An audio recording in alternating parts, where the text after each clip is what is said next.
Hello বন্ধুরা, আমরা নবদ্বীপে গঙ্গা স্নান করতে যাচ্ছিলাম। তখন একটা রাস্তায় যেতে যেতে একটা ক্যাফে পেলাম। মানে ক্যাফেটা আমার খুব পরিচিত। আমি ওখানে গেছি, চা খেয়েছি, অনেক স্মৃতি জড়িয়ে আছে এখানে আমার। সে যাই হোক, ওখানে সবাই মিলে আমরা ভেতরে ঢুকে গেলাম। ভেতরে ঢুকে গিয়ে চায়ের জন্য আমরা চা বললাম আমরা। তো যখন চা বললাম, চায়ের যে ছেলেটা ছিল ও একবারও কিছু বলল না। যে চায়ের আমি তখন ওখান থেকে ওরা সবাই বসলো, একটু বেশ মজা, নিজেদের মধ্যে একটু মজা করছিল। মা ছিল, মেয়ে ছিল, মেয়ের বাবা ছিল, আর আমার বাবু ছিল। আমি আবার ভাবলাম যে একটু রান্নাঘরের ওদিকটা থেকে ঘুরে আসি, মানে ক্যাফের যেখানে চাটা হচ্ছিল। তাই বলে না, ওখান থেকে বেরিয়ে গেলাম। বেরিয়ে চায়ের ওখানে গেলাম।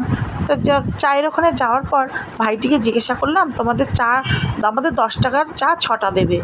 তখন ও ফট করে বলল যে 10 টাকা করে ভেতরে বসে খেলে 10